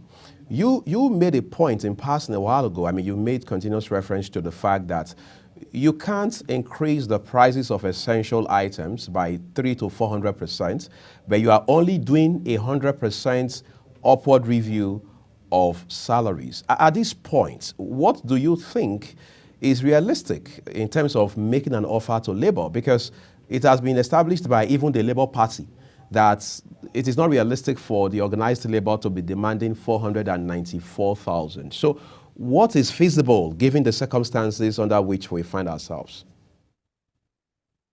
And thank you very much.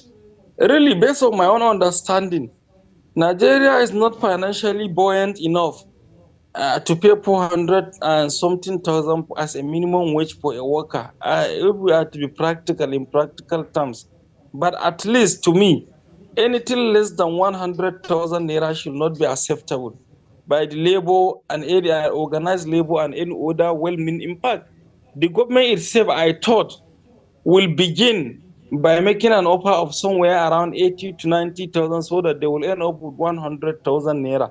I am not saying that the 100,000 naira will sustain or will commensurate with the increase in the cost of food, will the rise in the price of oil, will the rise in electricity tariff, and many other things. No, but at least I'm saying that it will be something enough to level off in such a way that people will manage to survive compared to the situation they now found themselves.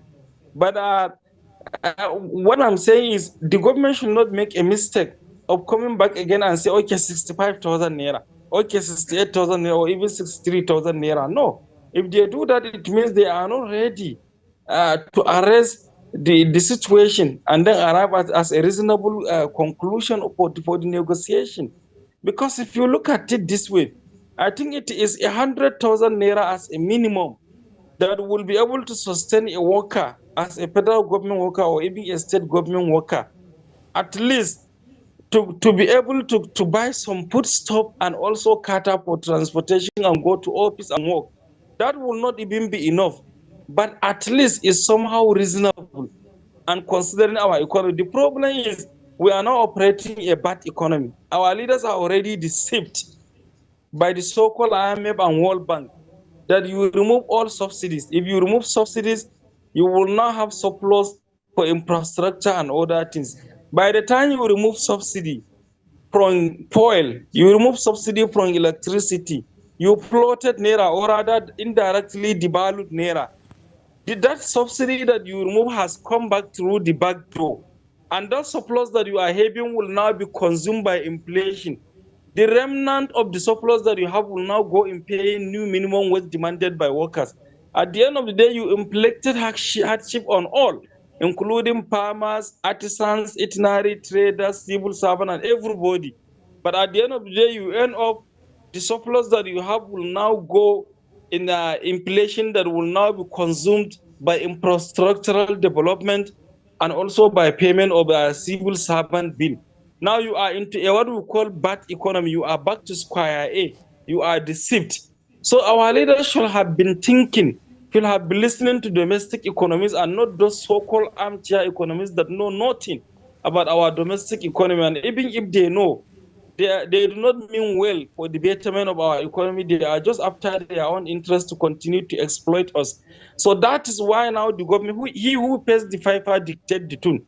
Now that they have listened to them, they should also listen to workers because they don't have any alternative. So I'm insisting and suggesting that, to me, anything less than 100,000 Naira is not only reasonable but should not be accepted by the labor.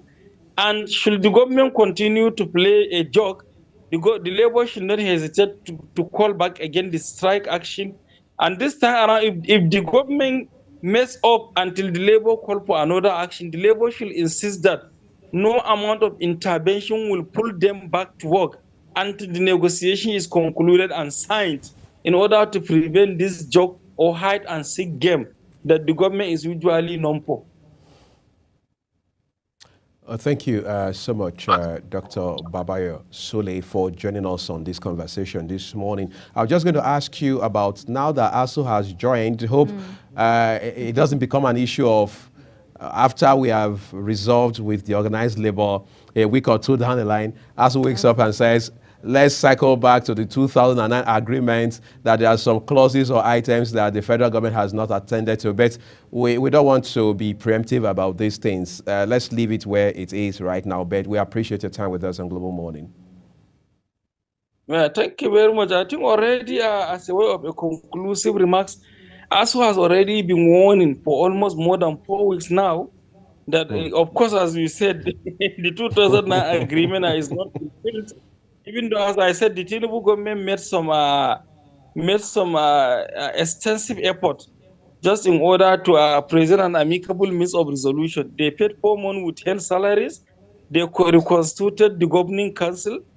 They awarded 25-35% salary increase. Awarded, not negotiated, was implemented. 2 month areas were paid. At least it's a sign of a goodwill that the government is very responsive and wanted to abate industrial action. So what the government needs to do is, after the labor, they should continue with the goodwill of engaging the ASUU in an amicable way. I think that will abate the strike, because we always do not want it. So we hope and pray that it will not occur. Thank you. Thank you so much, Baba Sule. Brilliant points you have made, and we do not take it for granted. We do hope you enjoy the rest of your day. Thank you very much. It is my pleasure. Also, good morning out there. Good morning. At this point, we're taking a quick break, everyone. Second discussion is in the offing, and we'll bring you all of that right behind this break. Do stay with us.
We apologize for that hitch with our audio there. I was just saying that Queen Agaba has left me all by myself, but then we have no excuse for not allowing the show to go on.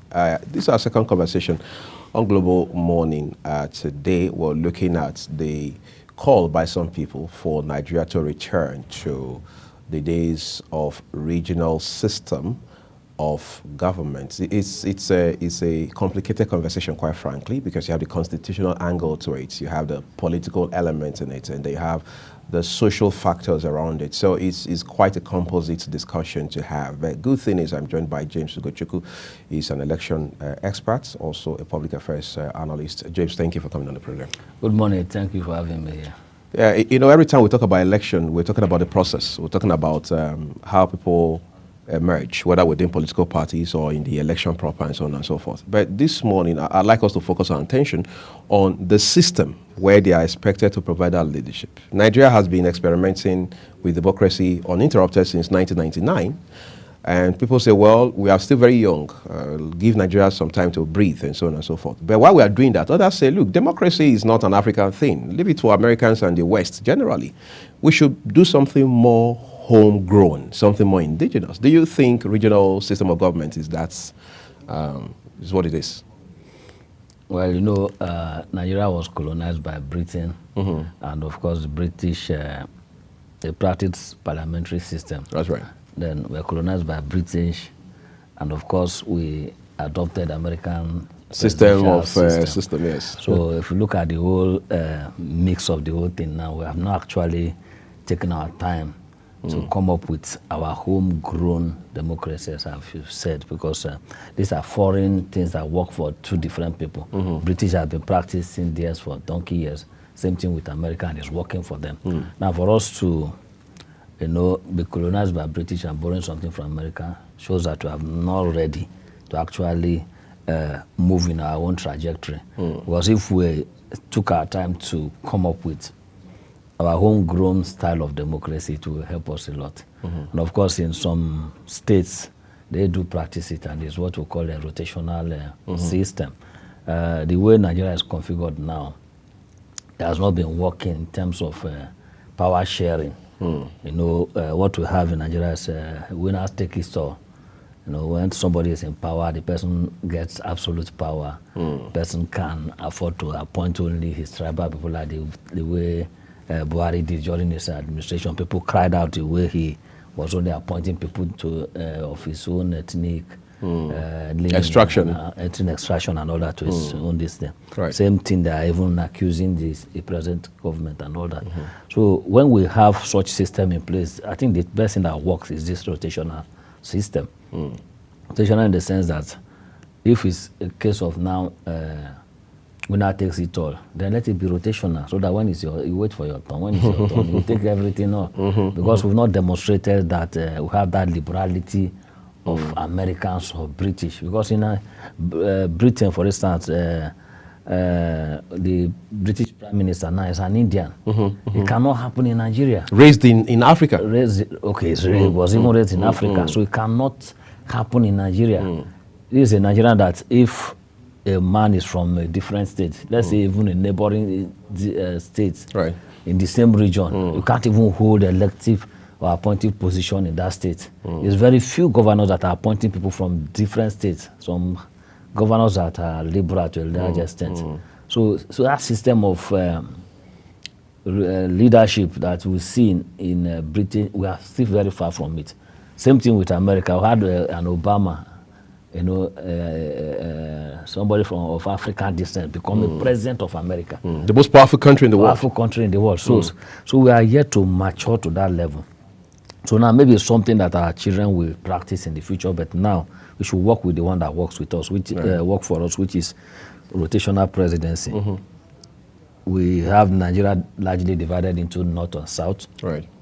In the north we have 3 regions. In the south we have 3 regions. So if we have a formula that will rotate the presidency from north to south every year. In fact, in the national confab, such recommendation was made. You understand? Let us have a power sharing formula. 4 years in the north, 4 years in the south. But the political party we have today, now they know it. They were part of the people that had that conversation in the national and even reached an agreement. And reached an agreement, but for them to implement is a big issue. So if the political party can go a step ahead to put it in their manifesto, all the political parties now, because we have IPAC. Right. IPAC oversees the whole political party. So if you can have it written that, okay, now that we have a president from the south, the next one is going to be the north. The next one should be the south. It will create some similitude of a balanced system. Everybody will feel this sense of belonging. Then in the south and north shift now, we have northwest, north central, that's right, northeast. So if northeast went for power this time around, then the second one should be north central, the next one should be northwest. The same thing in the south. If southwest is there, the next one should be southeast, the next one should be south. So if we have this balance, everybody will be waiting for their turn. But people say, look, you can have that balance in theory, in principle, and everybody will agree or seem to agree, but politicians who come with their selfish parochial interests will disrupt that same system. Well, not when we have it enshrined in the Constitution. For instance, now we have some political leaders or rulers, as I may call them. They are more or less like rulers and leaders. That if not because of the Constitution, they want to remain in power forever. Right. But because of the Constitution now, you see that after 4 years, they don't have any option than to start packing their... The best they can do is to support a preferred candidate. Preferred candidate, or bring a switch to replace them. Somebody that will not probe them when they are out of office. But if we have this rotational system enshrined in the Constitution, it's constitutional, passed by the Act of the National Assembly and assented to by the President, I don't think any person can alter that.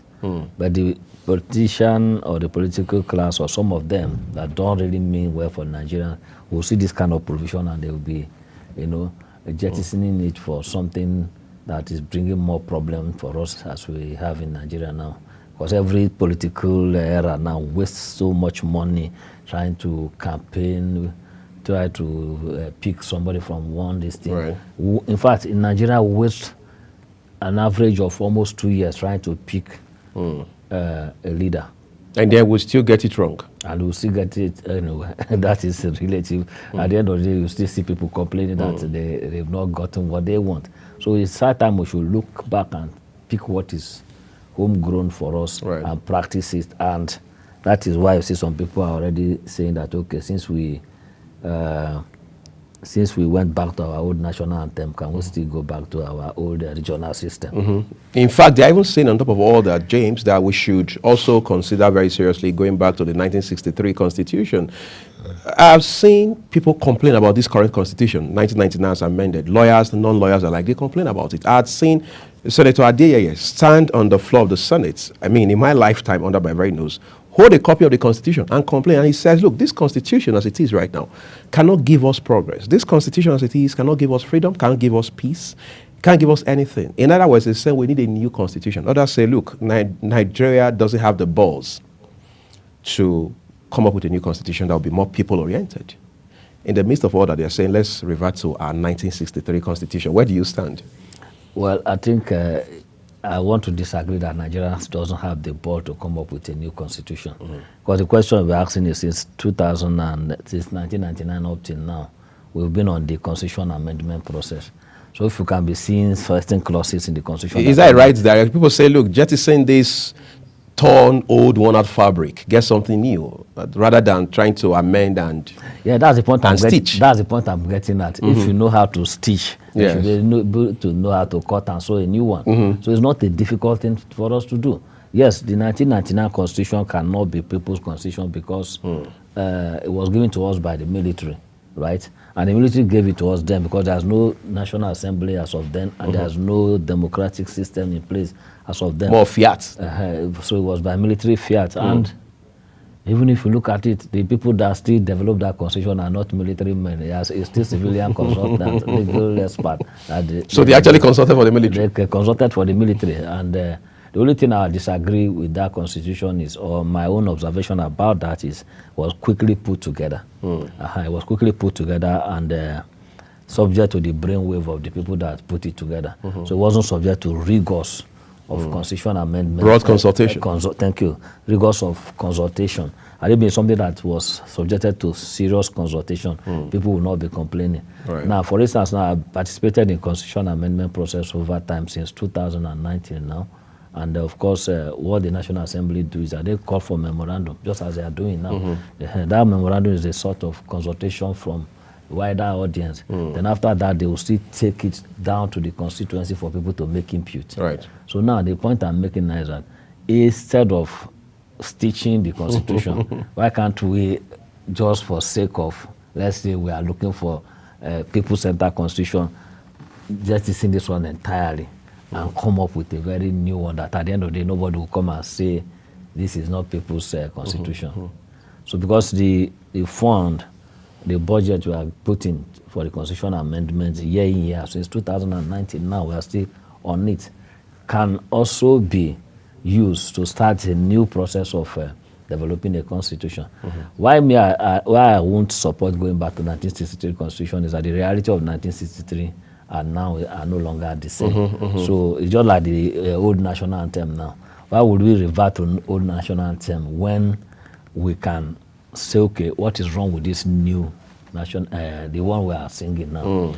Then what is it that we see in the old one? Then I'll come up with a blend of both. Nigeria has the best music composer in the world. You know, all over the world, we are doing very well in the music industry. We have poets, we have powerful people that know how to composers that can coin words together. So what I expected the National Assembly and the presidency to do is to pick the two constitutions and throw up an advert, just the way they did in the 60s. So okay, we want entries on the new, what do you call it now? New national anthem. Right. And of course, there will be so prize and everything, set up panel of judges, and at the end of the day, we're able to pick one. And they'll say, okay, your terms of reference is to ensure that you bring a blend of the old and the new one. And let the content be something that will promote the unity and progress of Nigeria. Simple. Give that assignment brief. And within 3 weeks, you will see millions, hundreds of thousands of entries.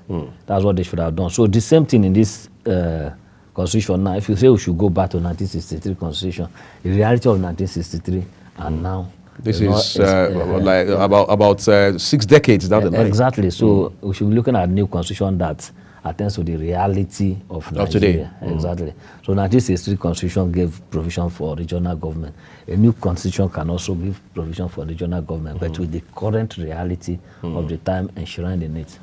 You know, there's this bill which we're now hearing that actually got leaked, you know, which again the Senate and National Assembly has denied being aware of, a bill seeking this regional system and so on and so forth. But that's not my destination. I want to talk about how that it's been 1 decade exactly since the Confab reports came out. We know how much Nigeria spent. We may not have exact handle on the figure, but we know it cost us a lot under former President Goodluck Jonathan to put that together.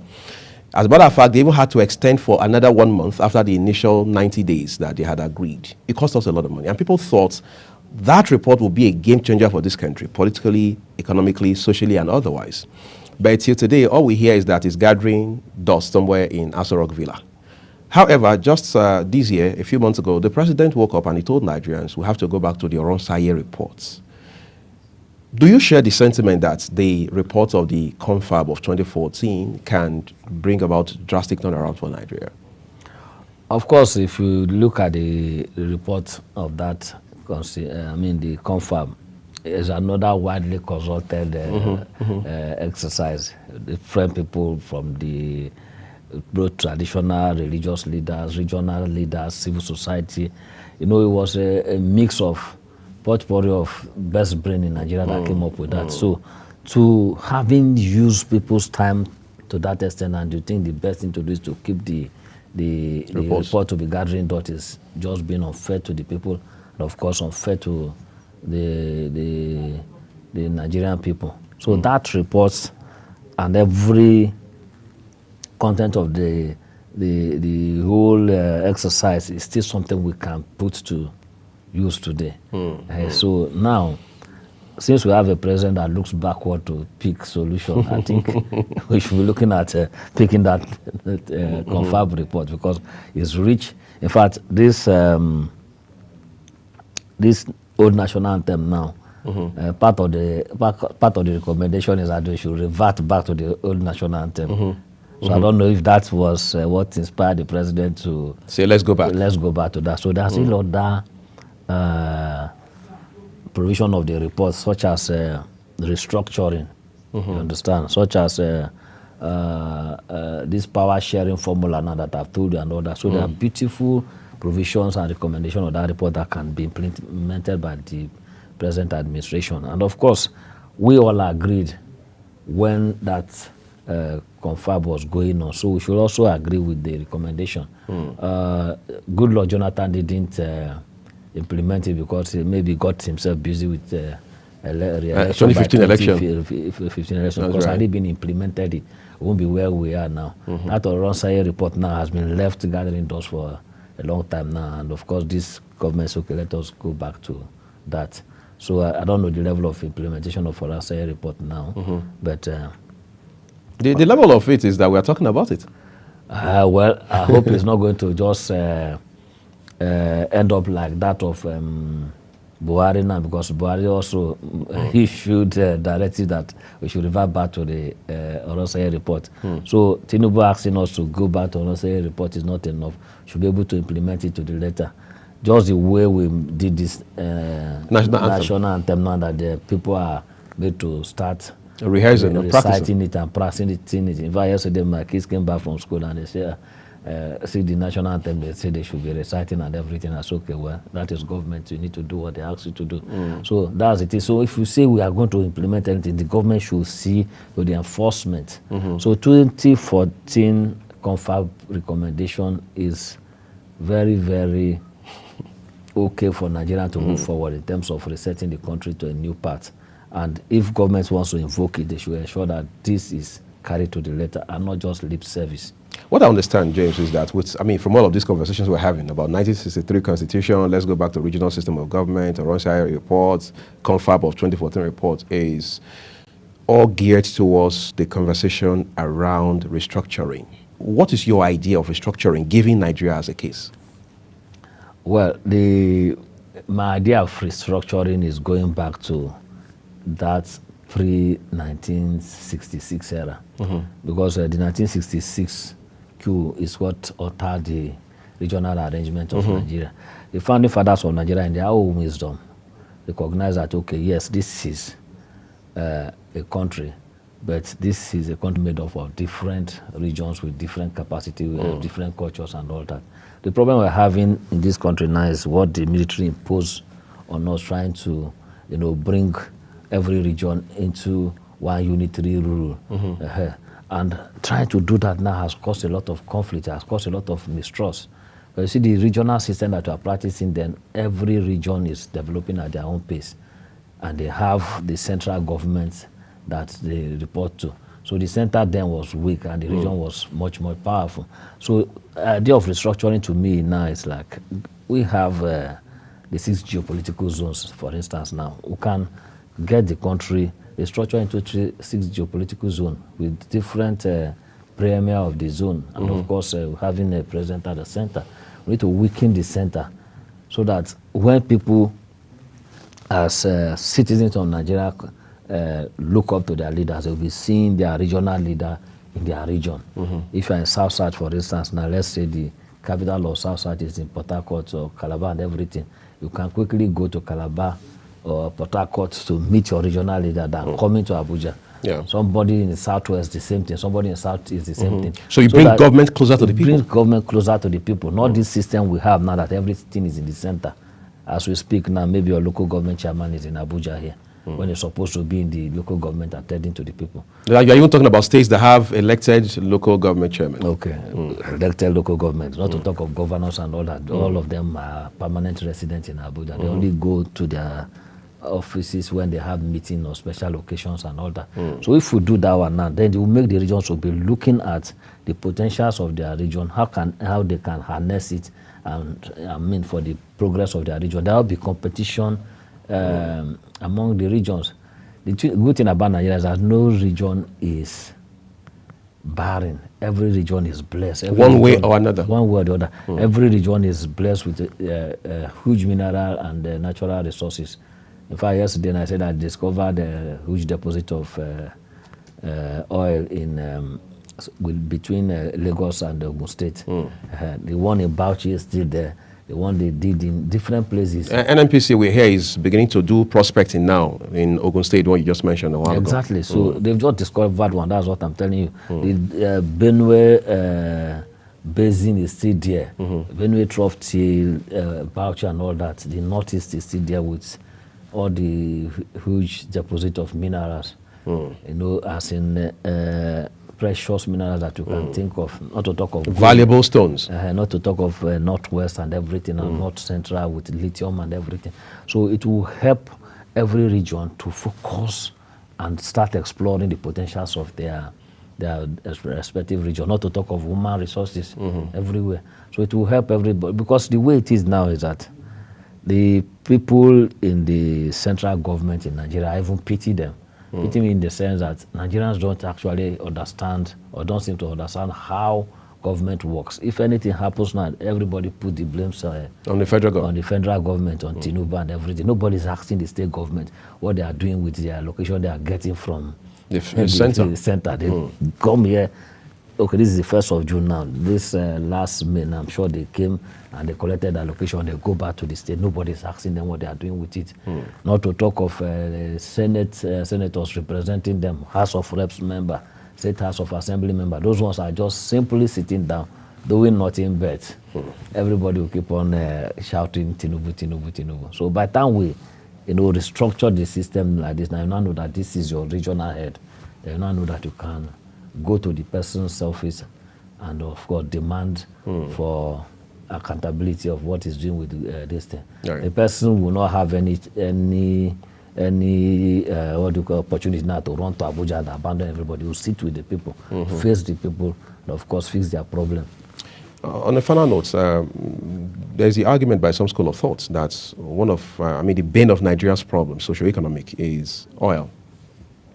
They say oil has become more of a curse for us than it should be a blessing that God actually had made it to be. How do we make the most of oil, unite the country, provide forward-looking governance and leadership for the people, and still achieve our aim as a nationality? Well, it's for us to go the way of the oil-producing countries in the Middle East. You look at the UAE, the Saudi Arabia and everything. They run their economy on the petrodollar. Right. So, and our oil deposit is even one of the best, Brent crude and all that, is one of the most sourceful in the world. And of course, as we speak now, as the world is transitioning to new energy and all that, we need to do what we need to do fast, make the best use of oil before it becomes useless under us. Right. I understand. So, the Petroleum Industry Act should be implemented to the letter. You understand? Should be looking at ensuring that our refineries are working. By the time our refineries are working, we have, let's say, in each region we have a refinery. It's possible for government to do that. Each region has a refinery, and we start having energy at a very affordable price. We see that all these problems that we are complaining about the country will start, getting solved by themselves. And the proper accountability about the exploration and about the sale and other economics that surround the oil industry, transparency in order, not the type we have NNPC not remitting any money for years. To federal government for years and everything. All those things should stop. By the time we have a serious government that ensure that all this money are being put in place, of course, Nigeria will have every reason to say that yes,